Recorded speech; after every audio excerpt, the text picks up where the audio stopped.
What's poppin', everybody? It's your boy Vaughn. Back at you with another one when they thought it wasn't gonna be another one.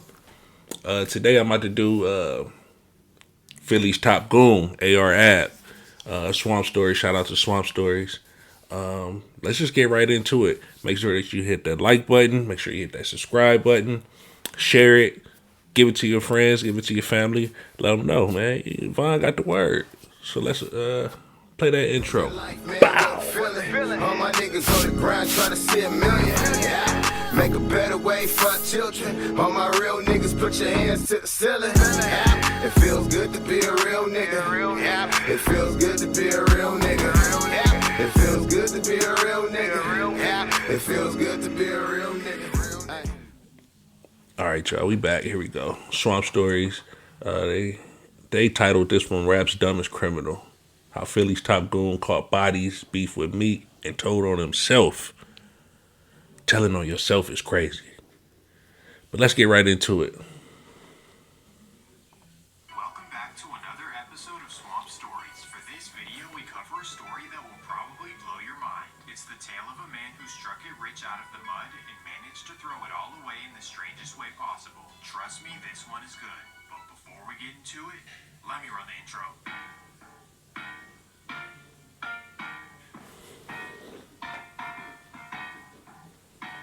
I still do the young jock dance.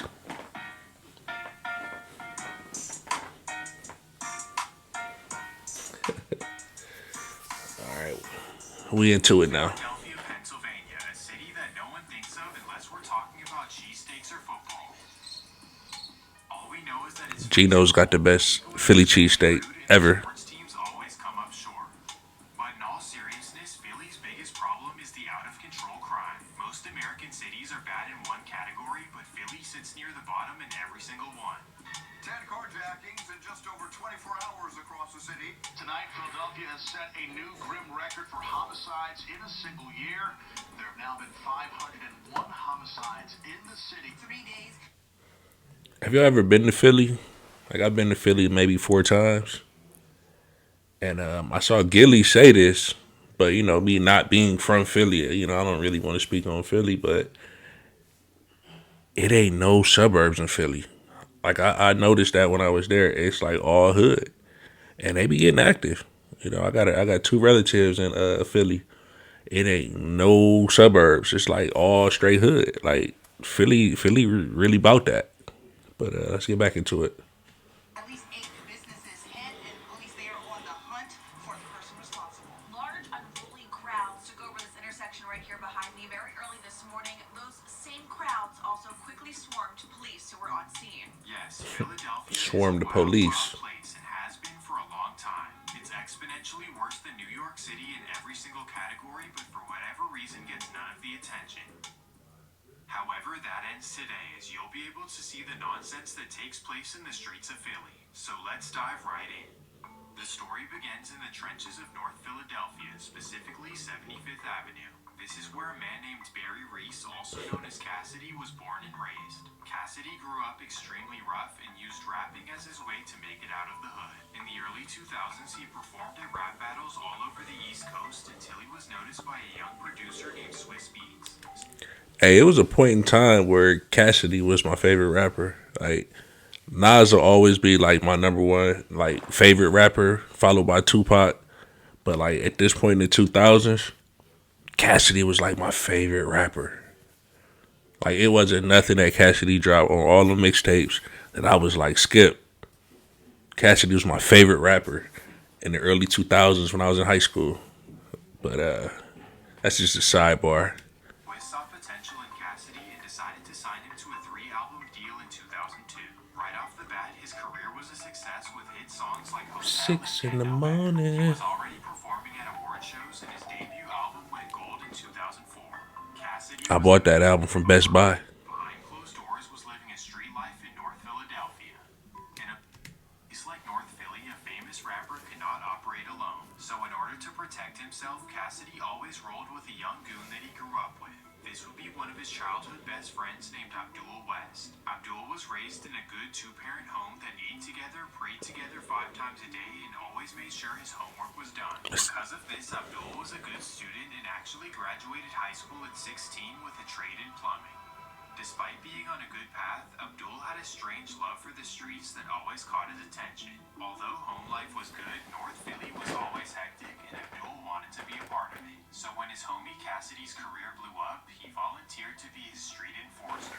The muscle. So Philly, Cassidy was at the helm, and by his side was Abdul, his brother Leek Moss, and another friend named Pretty Flock. Together, they were the guys in Philly. They had all the money, and of course, they had all of the girls as well. But with this kind of fame came a whole lot of envy. Many people they grew up with were jealous and were looking for any reason to try them. And that takes us to It's always where you from, 2005. It's a huge where you get the most hate. as he's releasing his It's always like that. song I'm a Hustler. So of course he's in great spirits until he receives an alarming phone call from Abdul. Abdul tells him that Pretty Flock was jumped by a group of guys they grew up with. The story goes that they caught him out doing errands and they jumped him for absolutely zero reason. So directly after, Flock called Abdul and told him to pull up ASAP. I think this one Cassidy Abdul hopped in his caught car that and called body. Cassidy to let him know that he might need to bail him out of jail. So Abdul drove to Pretty Flock, picked him up, and they went around looking for the group of guys. The story goes that Abdul caught one of the guys outside of Rite Aid and put his paws on him. From all accounts, Abdul handled him like Tyron Woodley or John Jones. And just like that, there was a potential beef stewing in the streets. Not versus Jake Paul, The though. guys who started this quickly came to a realization.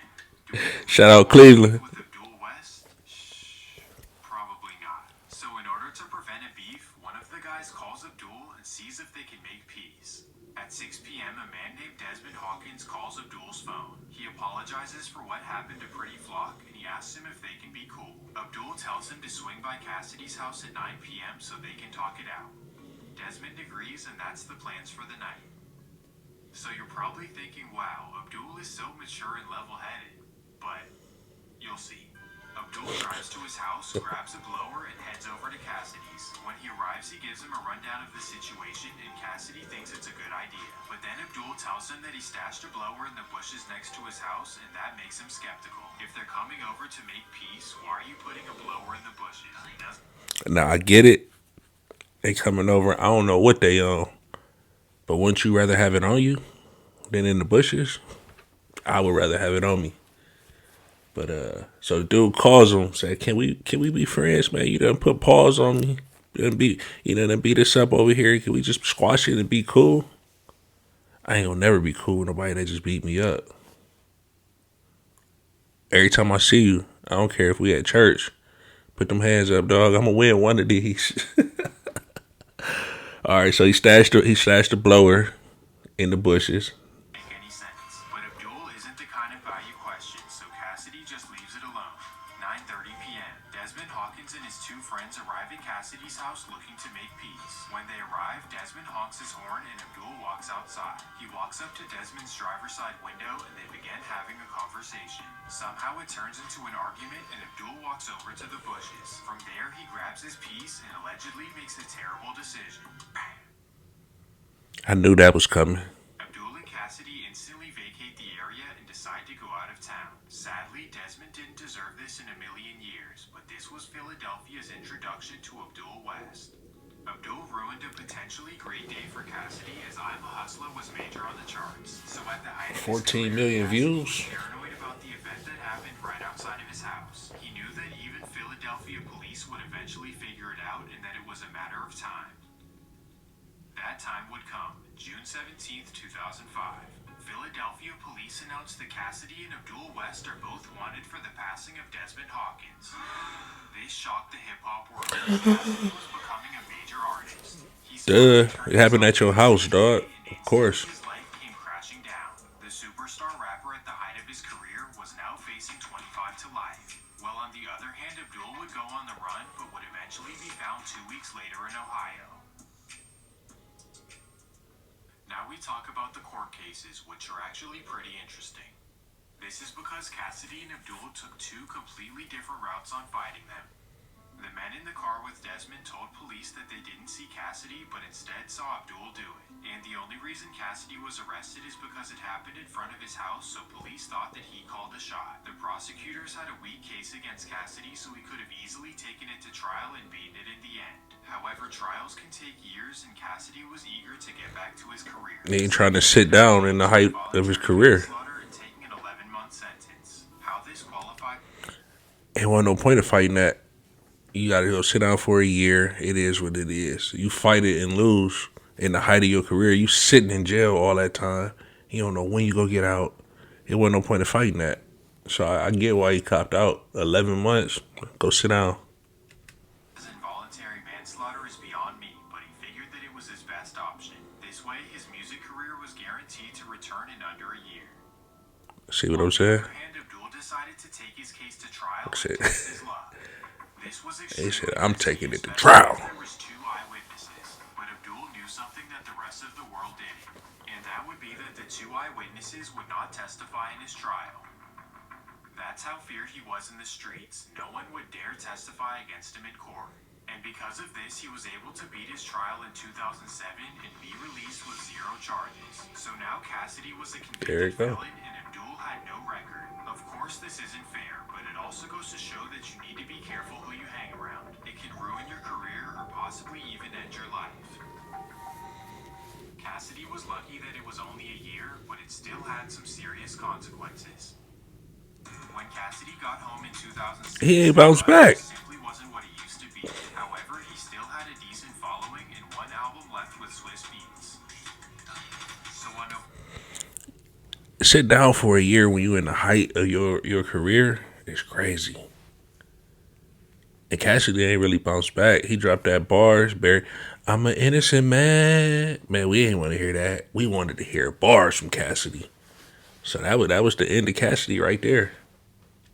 2007, his final album under Swiss was released and it didn't do quite as well as expected. Because of this, he and Swiss Trash. went separate ways and he started his own label called the Larceny Family in 2008.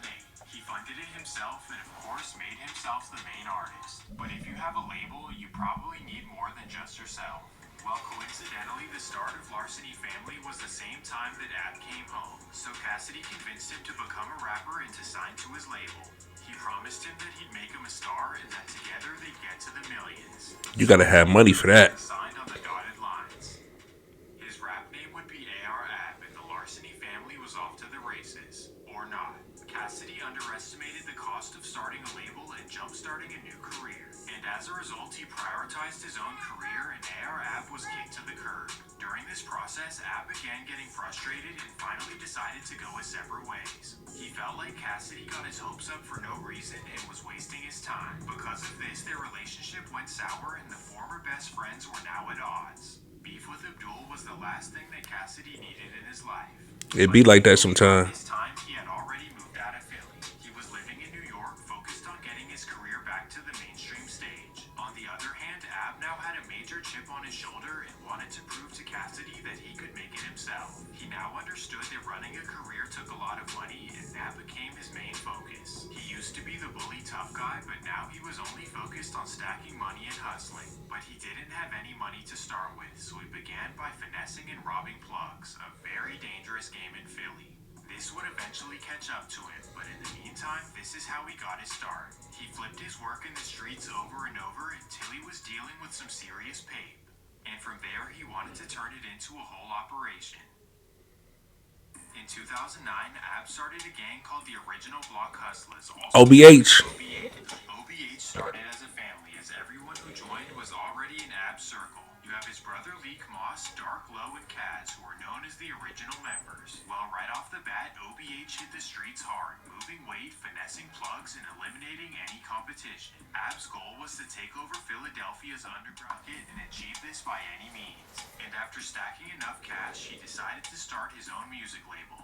A label called the Original Block Hustlers, also known as OBH. Now, why would you name your label the same as your gang? But whatever. He wasn't thinking it through, but on the bright. Why would you name your label the same as your gang? Don't everybody? Ain't that why Young Thug on trial right now? YSL, Young Slime Life, free Thugger, free all them guys. The music started to pick up.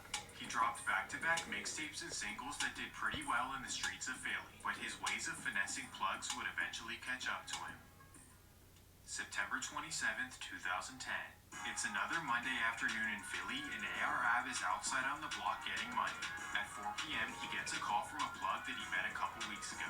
The plug tells him he has a play for him and to come pick him up and take him down to Kensington. If you're unfamiliar, Kensington is pretty much Skid Row on steroids, so you know there's money to be made. So Ab hops in his car, goes to pick up his new Connect, and heads over to Kensington. During the car ride, Ab and the man get to know each other, and they realize that Ab grew up with his baby mama. I feel like AR Ab about to do some grimy stuff right now. I just feel it. I just feel it in my soul. He riding with the plug to Kensington. There's money to be made. I feel like it's about to happen. Let's see. So they're laughing when Ab stops at a stop sign just a block away from the designated Here it comes.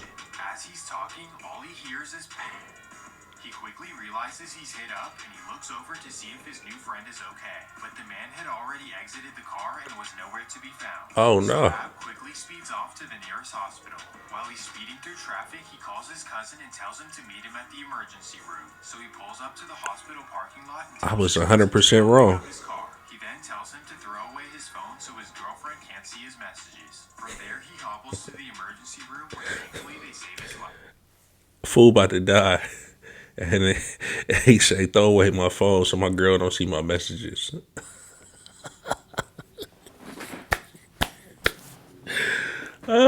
All the L's, man. Fool on his deathbed. It turns out that he was hit 10 times, which is a miracle that he made it. And the craziest part is that he says his biggest concern was his girl going through his phone. This guy is something else. Wow. And believe it or not, the story gets even better. Once his cousin returned with his phone, he posted a picture on Twitter letting the world know that he's still alive. While recovering in the hospital, Ab gets a call from Swiss Beats. Swiss remembered him from 10 shots is crazy, man. wanted to send him his best wishes. You get hit 10 times, man. God got a plan for you. Don't fumble your plan that God got for you. This could be huge for his career, but he's also not fully trusting his word. Regardless, on the day he's released from the hospital, he decides to give Swiss Beats a call. Surprisingly, Swiss picks up the phone and even drives to Philly the same day. And on this same night, he goes to the studio with Meek Mill and AR Ab. This just goes to show the character of Swiss Beats, a true man of his word. And even though Ab and Meek knew each other from the streets, bringing them together in the studio was a big deal. From this session, they released their first song together on November 11th, 2010. So after nearly dying, Ab's life trajectory was on the up and up. So much so that after this song, Birdman actually wanted to sign him to Cash Money. He even flew to Philadelphia and handed Ab $200,000 as a bribe to sign. However, Bro, I never heard of AR Ab signing to Cash Money. Bro, that's the ultimate. What? Please tell me he didn't fumble this. Please tell me. Maybe it was just something I ain't hear about. Birdman came to Philly, gave him 200 bands. Said sign. after his experience with Cassidy, Ab had no intentions of ever signing with a label. So he said no to Birdman, but kept the $200,000. In retrospect, this was an idiotic move. What? Ab could have been the final piece to Cash Money Records. But not only did he fumble this opportunity, but he also kept the cash and ruined their relationship with Birdman. To some people, Oh, it was man. real for the industry, but in my mind, he was just showing his dumb street ways. He is who he is. Meek Mill took the complete opposite route. Shortly after this, he signed with Rick Ross's MMG and got straight to the millions. So now, Hey, we literally could be watching their careers in reverse. Like if Meek would have fumbled it and then AR Ab would have been a part of Young Money. Like we could be watching this whole thing in reverse. Meek did the right thing. Meek probably had the right people around him. AR Ab didn't. I could tell, bro. Ain't no way. And then you, bro, even though it's 200 bands, you gotta get that back. You know, at least keep your relationships, man, because you know the music industry is one big cesspool. That's what I'm gonna say, cesspool. So it's about relationships. It ain't even about talent. Look at all these rappers that's on right now. Talent, puh. What Lil Reese say? Lil Reese on BD. So, bro, you got to keep these relationships right. AR could have easily been the face of Philly. It was now Meek Mill. So Abdul chose to keep living his life in the streets of Philadelphia. It's crazy because every hood got somebody like this that should have made it out, but just couldn't let go of the streets. And although it wasn't mainstream success, his songs did make waves on the East Coast. But then in 2012, things would come crashing down. Abdul lost his mother, grandmother, and was arrested in the same month. After accidentally selling to an undercover cop, his house was raided and they found all kinds of substances. This ultimately landed him a 3-year prison sentence on April 13th, 2013. Fumbled the bag. He was always cool, calm, and collected. This right here made him panic. He had seen what a prison sentence did to Cassidy's career and he didn't want this for himself. So he pleaded for the judge to give him an opportunity to shave off some time. So in exchange for a year off his sentence, he agreed to speak at schools and do community service. We're going to go talk to the kids and, go to the Vision Quest, talk to the troubled youth. I just left from talking to a middle school and elementary school. I cleaned a couple playgrounds up and all that. We just doing everything we can, man, help the community out, man. And, show the people that more accident on the streets and in jail, you know what I'm saying? I got 5 years left to turn myself in. Probably gonna do a couple more songs. I did some things in my past, which, I can turn it back, turn back there at the time, but I can't. You know what I'm saying? It just caught up to me, so. Now things were looking better. He only had to do a year and a half, plus he had a bunch of unreleased music. A couple of these songs like Riviera Riding and All I Got Is Me became East Coast hits. So when Ab was released in October of 2014, he came home to a bigger fan base than ever before. And in the summer of 2015, things would be taken to the next level for an unexpected reason. If you can remember, this is when Meek Mill dissed Drake on Twitter. So, bro went and sat down for a year and a half, came back, had momentum, and then Drake shot him out. I rode through bumping AR app, and you didn't capitalize on that? Sheesh. He didn't promote his album. In the tweet, he said that Drake didn't write his verse on Rico and ended up posting the original track. Drake was obviously upset, so a week later, he released his Meek Mill diss song called Back to Back. In the song, Drake says, I drove here in the Wraith playing AR Ab. This was major for Ab, as it led to many people looking him up on Google. But it also put him in a strange position. Bro gotta capitalize off that. Out by the biggest rapper in the world, but he also has to side with his friend Meek, right? A week later, he made an appearance on Vlad TV where he stated that Drake went harder and that he was disappointed in Meek's response. After I heard, I'm thinking like, this can't be it. You know what I'm saying? Let's keep it real. We was all disappointed in Meek's response. Bro, Meek's this hard lyricist, bar for bar, eat you up. And he came back with, what was that? I want to know. Bro, what's that? We done heard you battle rap for years, and you came back with that. So you can't even be mad at AR Ab, because we was all disappointed as rap fans, as Meek Mill fans, as fans of hip-hop, and we wanted to hear this little light-skinned, soft dude go at this hard street, bro, I'm rooting for Meek. I'm from the streets. And he came back with that. Yeah, we was all disappointed. Me come from the streets, I'm thinking like, you know what I mean?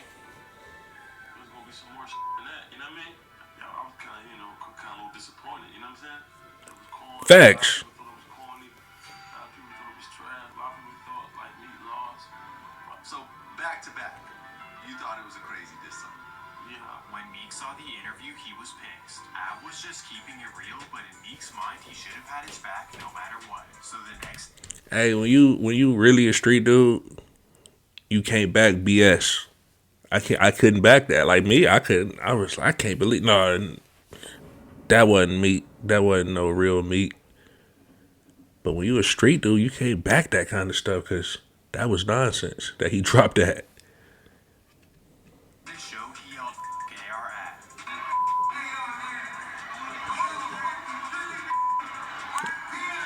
And his feelings.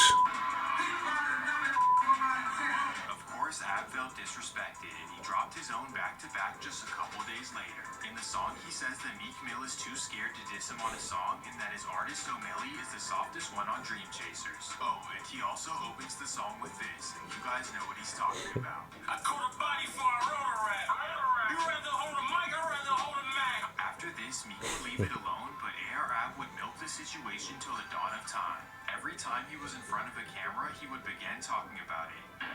Quick question. I could be the king of radio and rap. You don't have all that. Fuck all that. I'm in the streets, man. You get your love from. I run the mud, man. You got mud people. Meek beef, man. Like, what's up with this? My beef, man. I kill people for real. He did. He did. He's physically dead. No, he's not. I ain't no beef then. I kill people for real. Bro, millions of people gonna see that, including the feds. Despite saying there's no beef, Ab would later admit that things got bloody behind closed doors. We got bloody behind the scenes, man. You know what I'm saying? We got shot behind the scenes. You got to roll in the streets with us behind the scenes. You know what I'm saying? Thankfully, though, in the same interview, Ab said that he got on the phone with Meek for 4 hours to squash the beef. Bro, why discuss that in an interview though? I want to know why would you say it got bloody behind it? Because now you got unsolved murders and stuff. They trying to piece together, and you telling them, oh, we did that, they did that, we did that, they did that. Don't discuss that. All that, we still managed to squash it. Like on the tickets, man, it was never me and him. We talked on the phone for like 4 hours and shit. I said, damn, like, I asked him, I said, man, did I ever disrespect you? He was like, no. Overall, all this drama brought a ton of attention to AR Ab, especially after the Vlad interviews. And for whatever reason, he got addicted to the attention and began telling everything in all kinds of interviews. While he and his OBH gang are committing serious crimes in the streets, he began telling it all to the world. He told the world what he does, what his OBH associates do, and where you can find them. No, like I've never seen anything like this before. We got Allegheny, we got Area, we got 18th Street, we got like from the 20th Street all the way to Broad Street. It's an epidemic. I want to start branching off on the other side. We might take a flight on the other side. I might do some work out there. I'm thinking about taking Clearfield over. I'm thinking about taking Clearfield over. And I might cross. We already crossed Pike Street. Bruh. He done told them his whole territory on some street stuff. Cause I try not to cuss on these. On some street stuff, that's hard, you know. But on some, you gotta think about the feds. Like y'all really doing what you say y'all doing? Oh, we know where to find y'all. We set up a perimeter. We know how to, bro. Why? And you got everybody facing there. Everybody face.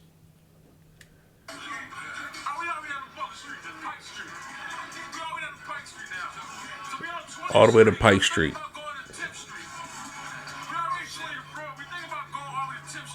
That dude look familiar.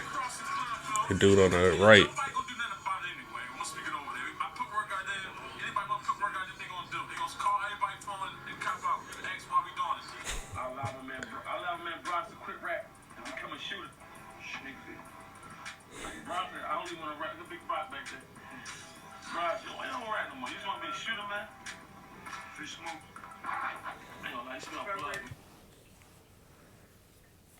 Hey, self-snitching is at an all-time high.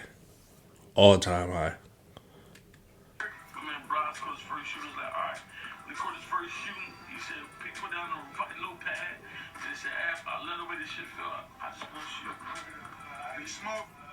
As you can tell, he had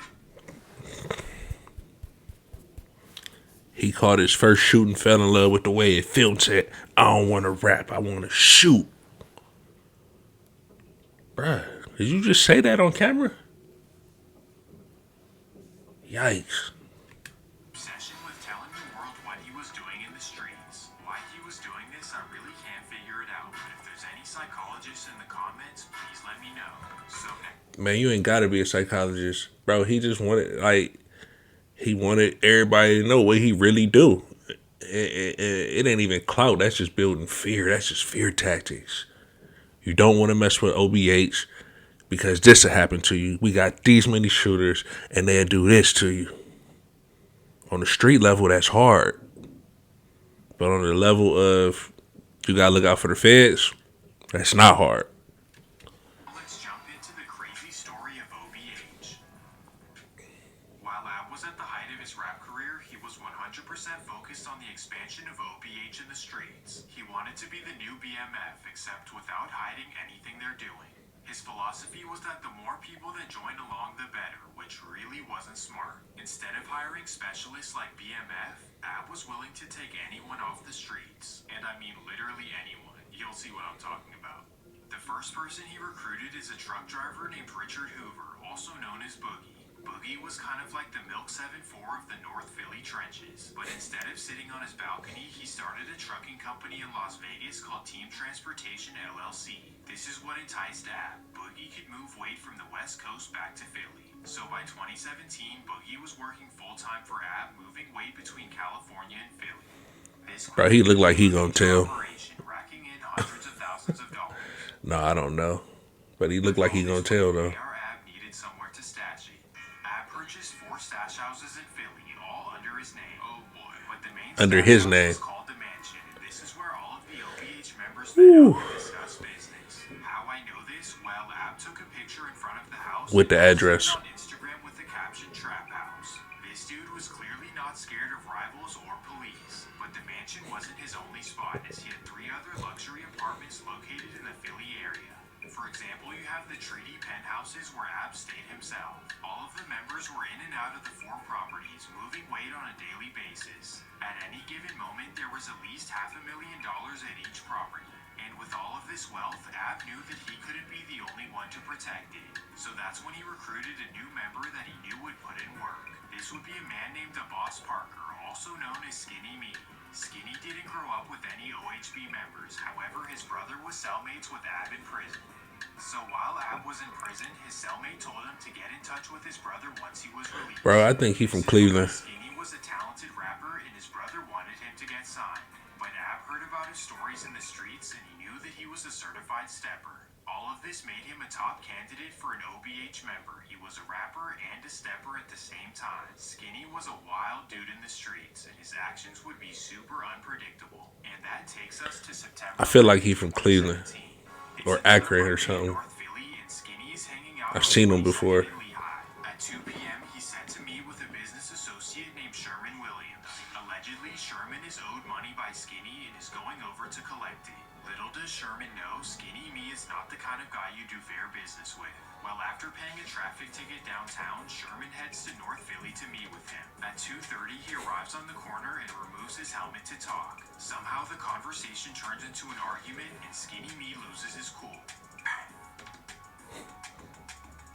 Skinny instantly runs to his white Jeep and drops his phone in the process. He then hops in the car and speeds off to the OHB mansion. Brown says her son Dropped his phone. finally on the right track in life. He was Oh, boy. turning completely around, and he wasn't dealing with the same people that he was dealing with. Brown says on Monday, September 11th, Williams was on his way back from paying his parking tickets. She says he called her at about 5 p.m. to check in. We had a conversation for about 10 minutes. That was the last time she talked to him. About 30 minutes later, the 29-year-old was shot multiple times along 22nd Street between Somerset and Lehigh Streets in North Philadelphia. From what I can understand, him and some guy had some words. But I don't know what words were so powerful for this person to my son in the back twice. Williams Damn, that's how the streets go.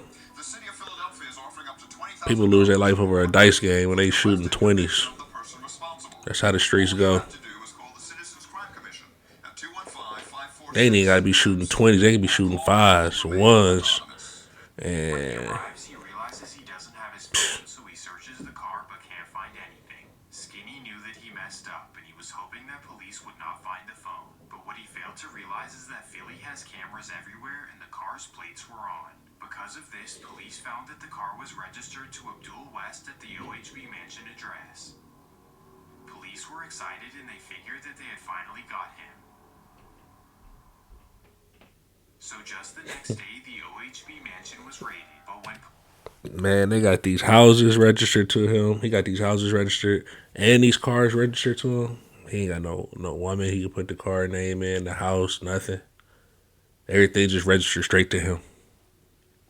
Arrived, no one was home, which was very unusual for the mansion. During the raid, they found $87,000 in cash and all kinds of illicit items. However, in Pennsylvania, you can't raid someone for one crime and then use the findings to charge them with something else. So no one was charged for anything, and police were unsure of who did this to Sherman Williams. However, Skinny's decision still had some serious implications, as the police now knew what AR Ab had going on. So after the raid, they began following him and tracking his every move. Damn right they did. To commit crimes. The raid should have been a huge wake-up call for Ab, but he was either slow or he didn't even care about the consequences. It's almost like he took Philadelphia police as a joke, especially after this next move. After Skinny's incident, Ab decided to reward him by introducing him to the world on a major hip-hop channel. Y'all know who he is.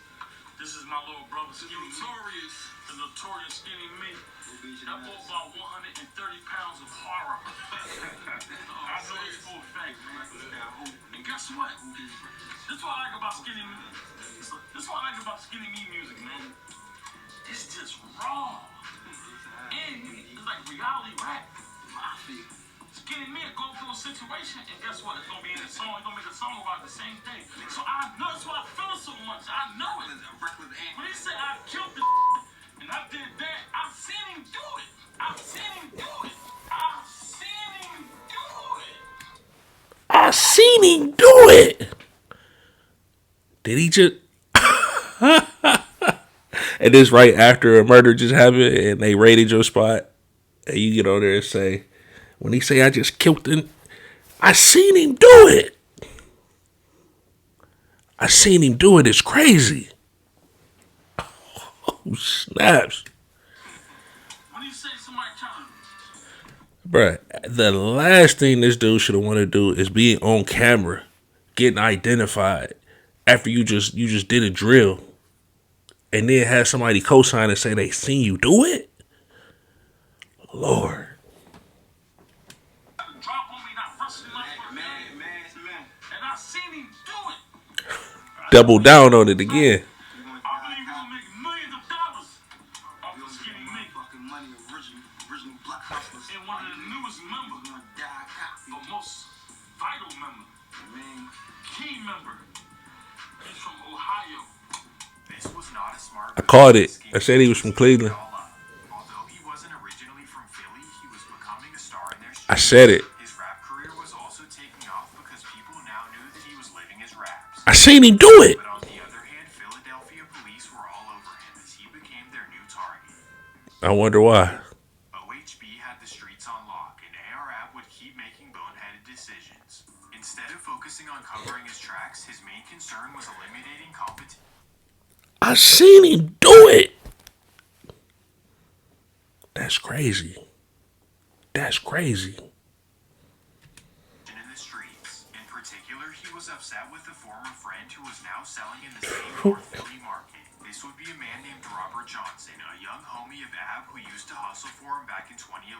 During this time, Robert was arrested and sentenced to 7 years in prison, all allegedly behind OBH. Once he was released, he wanted no parts of the streets, so he took a completely different route. He was taking classes to become a personal trainer and was trying his best to stay out of trouble. However, life as a convicted felon is hard, and it's believed that he began hustling again in North Philly, but this time without AR-AB. Once Abdul found out, he was pissed, as he was a self-proclaimed extortionist. He needed to be in control of everyone, and he used fear to get his way. However, Robert Johnson was no longer going for this, and AR-AB was livid. No one had ever stood up to him like this, like who would go against Philly's top goon.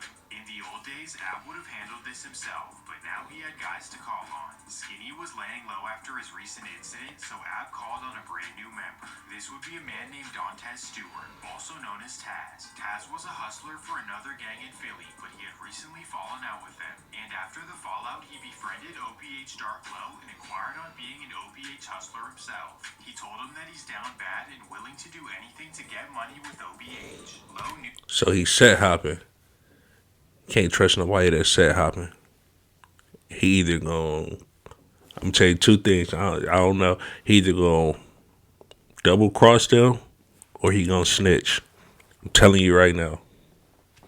And Ab was willing to accept any new members, so he brought him to his house. There, Taz. Most people have no clue that in 2023, the best way to make money on Amazon is not with physical products. It's Amazon's other company, Audible. Audible pays me 8 to 10,000. As an Ab discussed potentially winning OBH and what that would entail.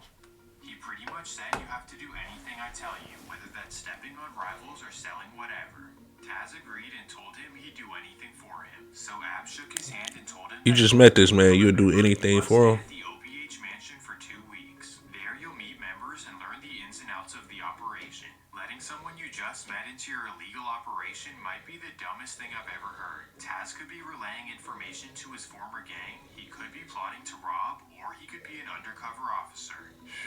AR Ab was not thinking it through. But after 2 weeks at the mansion, Taz officially became an OHB member.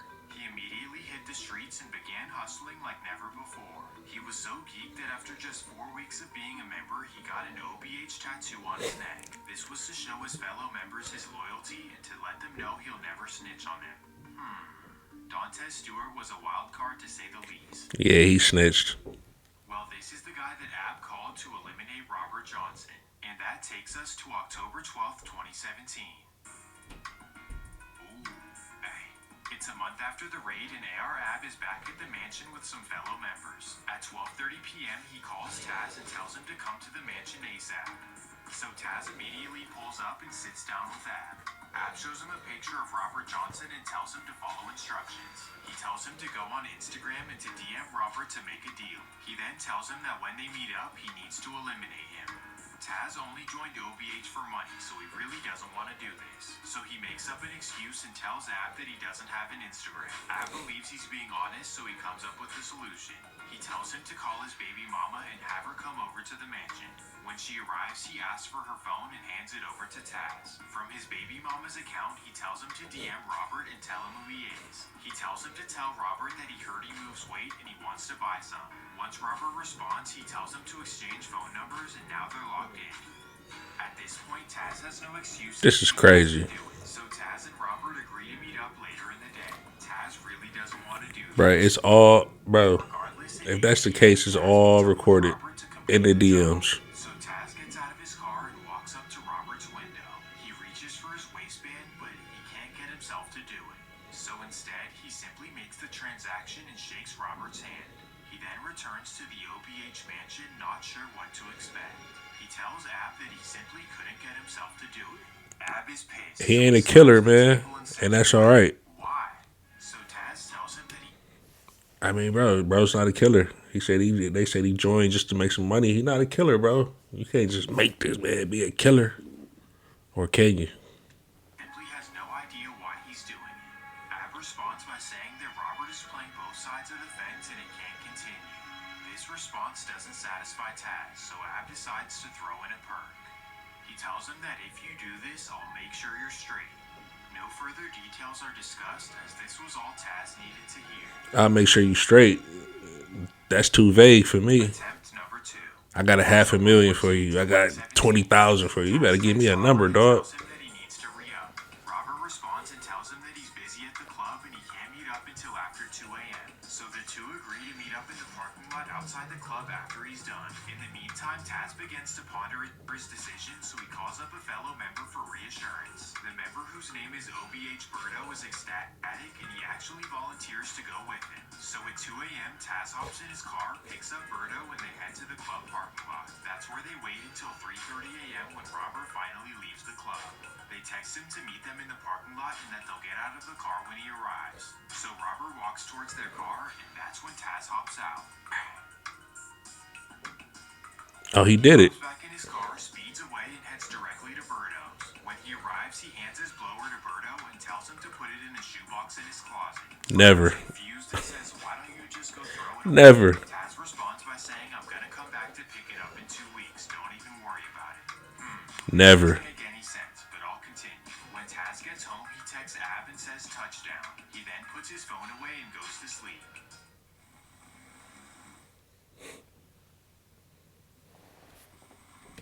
Hey, I just caught a body with this pistol. I need you to hold it for 2 weeks. What? Stop it. You better go throw that in the lake or in the ocean somewhere. When Taz wakes up, he notices that Ab liked the message and is directing him to go to Braz's house. Braz is an OG OHB member who's in charge of one of the stash houses. So Taz goes to his house excited to receive a huge cash reward. Or at least that's what he was expecting. When he arrives to Braz's house, he's handed a duffel bag full of product to sell. As he's driving away, he realizes that there's no cash in the bag. This can't possibly be it, right? But no, there was no reward at all, just a bunch of new product for Taz to go sell. Taz wasn't happy to say the least, but there's nothing you can do when you're dealing with a guy like AR had. Well, 2 weeks go by and Taz returns to Birdo's to pick up his gun like he promised. He didn't feel safe on the streets without it, and AR Ab didn't supply him with a new one. So Taz was now riding around with evidence of a first-degree homicide on his waistband. As you would expect, this would not go well. November 11th, 2017. While speeding through North Philly, Taz is pulled over by Philadelphia police. For whatever reason, Taz consents to a search and police look through his car.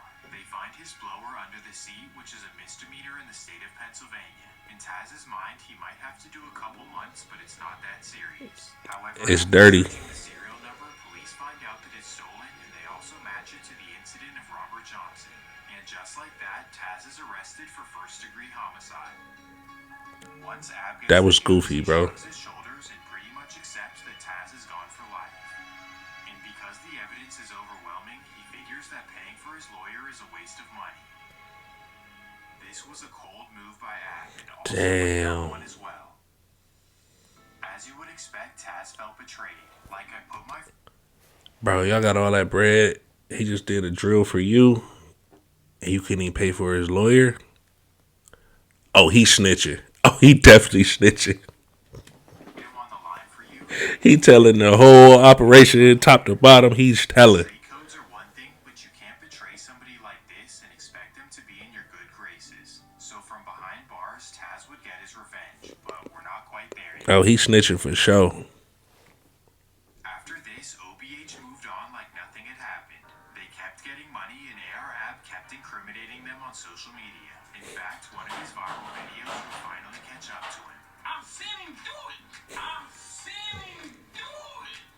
Yep, after this video, Skinny Me became Philadelphia police's #1 target. Prior to the video, they didn't even know who he was, given that he was originally from Ohio. So the investigation went like this. That's what I'm saying, bro. You just do a drill. And the last thing you're supposed to want to do is get on camera and then have somebody say, I seen him kill somebody. They didn't even know who he was. Through the phone that was left on the scene, and all they saw was a bunch of selfies of Skinny Me. But they didn't recognize the man in the picture, and on top of this, the phone was a prepaid that wasn't registered to anyone. But once they A saw bunch the of selfies. YouTube, they put the faces together. I've seen him do it. I've seen him do it. And that was all it took to get him indicted. On September You're out of there, buddy. 2018, police issued an arrest warrant for a Boss Parker, also known as Skinny Me. And once the news broke, Skinny Me responded in the most OHB way possible. Listen, I'm on the young Steve's right now for like a murder. You know what I'm saying? Like for a murder. When they hate you, they frame you. You know what I'm saying? So it's just like in due time, like I'm still gonna give it a record count. I'm still gonna put on for two kids. And I ain't gonna start recording. Innocent. I'm just gonna run because I'm scared to death. The police, that's all they do. I'm scared to death in courts. Bro, you can't have overwhelming evidence like dropping your phone with a bunch of selfies of you at a murder scene. Cameras all over the city. Get on social media and somebody say, I seen him do it. And say they framing you. Only thing left now is just say they racist. I mean, try that.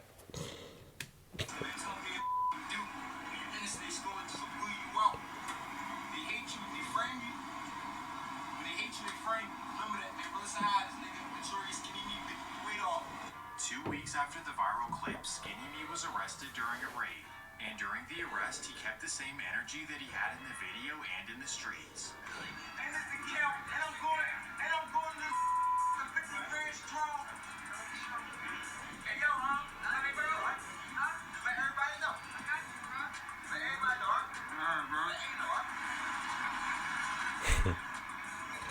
I'm the realest happy rap, man. That's it, man.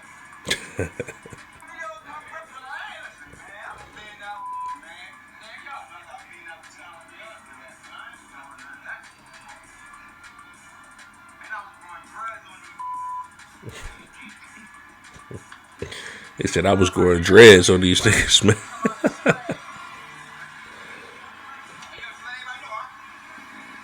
Let everybody know. Skinny Me was truly something else. Well, this was a major blow to OVH because their two biggest steppers were now gone. And this also meant that there was a huge liability for OVH to get told on. So you'd imagine that Ab would be in panic mode, but this wasn't the case at all. In fact, during this period, Boogie made 6 trips from LA to Philly as ordered by Ab. Little did Abdul know his phone was being tapped by the feds. And finally, they had everything they needed to take down OVH and Philly's top goon. On October 19th, 2018, 9 OVH members were arrested for distributing everything under the sun.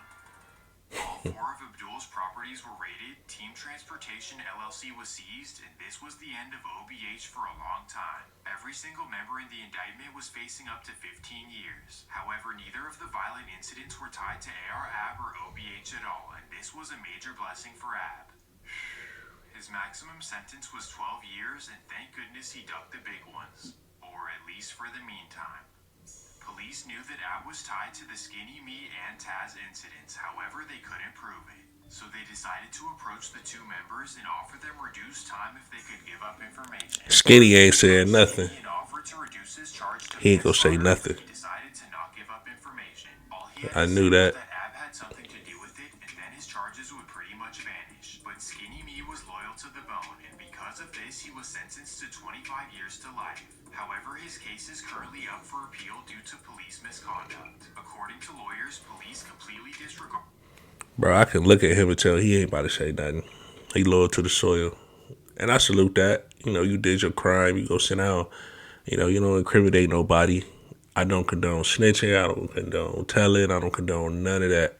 You did your issue. Go do your issue. You feel me? So I already knew he was. That Taz dude, he telling.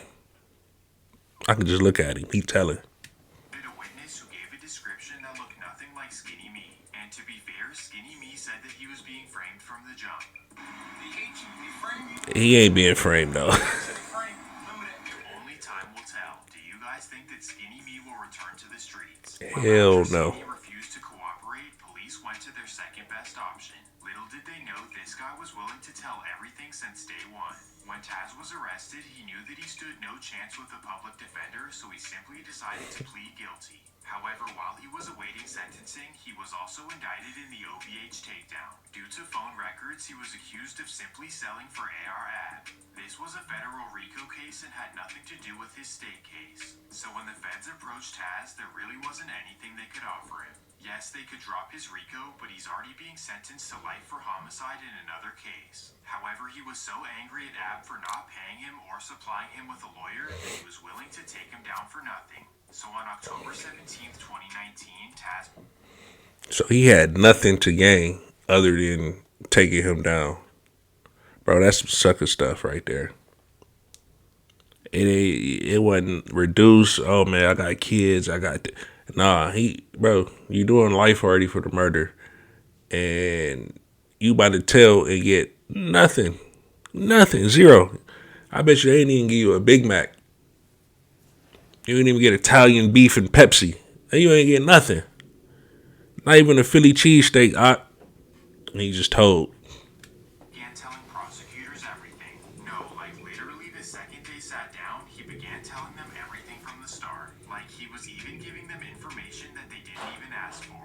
For example, he gave them the addresses of all of Ab's stash houses, which they had already raided. He then told them about all of the OVH members who had already been arrested. And after 2.5 hours of yapping, he finally gave them the information they needed. He told them that on October 12th, Ab had ordered him to take out Robert Johnson.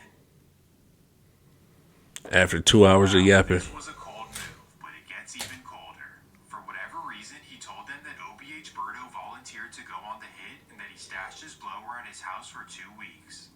This was a sorry move. Bro. Birdo had done nothing wrong to him. He was lucky to be one of the only members to duck the indictment, but now he was wanted for accessory. Bro. And Taz's snitching would not end here. He told the prosecutors that OBH Braz was the one who handed him the duffel bag as a reward for his actions. Again, another member who did absolutely nothing wrong to him. Come on, dog. OBH Braz was added to the indictment as well. This is what you call next level snitching. So because of Taz 9, AR Ab was now facing murder and conspiracy to murder as well. He pretty much told on everyone in OHB except for one member. If you can remember, Dark Low was his original friend and the one who brought him to the crew. And I think this is the reason he spared him from his ratatouille. So while all of his friends and family were facing decades, Dark Low was at home trying to lay low. Well, once the news broke that Taz was snitching, Dark Low was sick. He couldn't fathom why he would do this, but he also felt kind of guilty as he was the one who brought him around.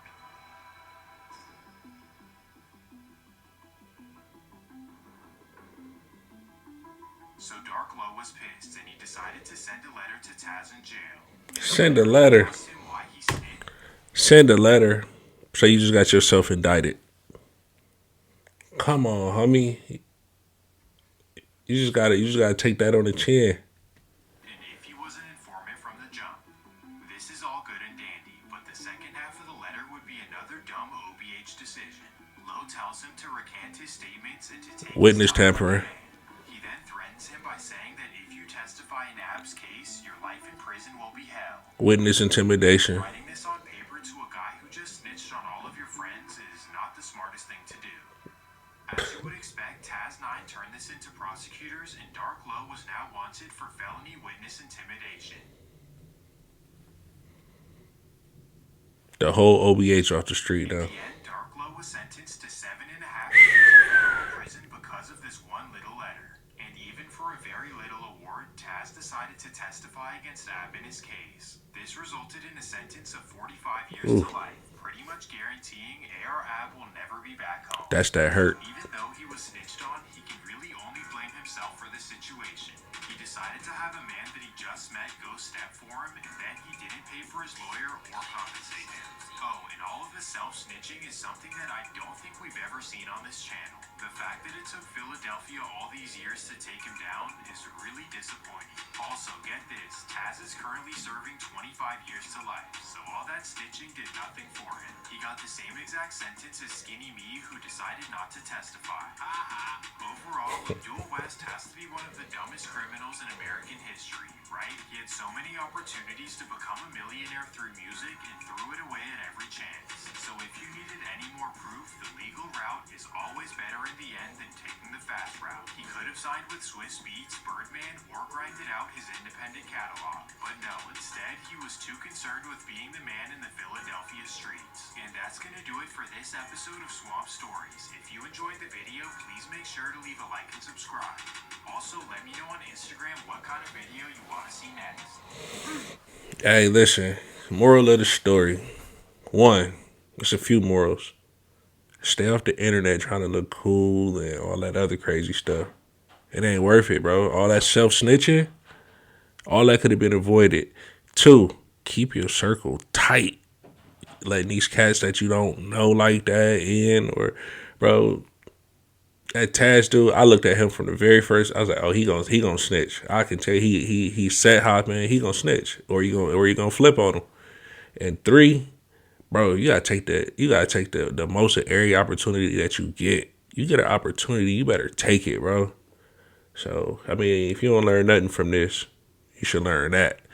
So, but yeah, man, it's fun. I got the word. It's my reaction to this AR Ab story. It's kind of disheartening, but it's like, damn, it is what it is. So, if you like the video, hit that like button, hit that subscribe button, share it to somebody. Hit me up on Instagram _AO Von _ just hit me, man. Get in contact with me. I'll get up with y'all in the next video. Yep. All my niggas on the grind trying to see a million. Yeah. Make a better way for our children. All my real niggas, put your hands to the ceiling.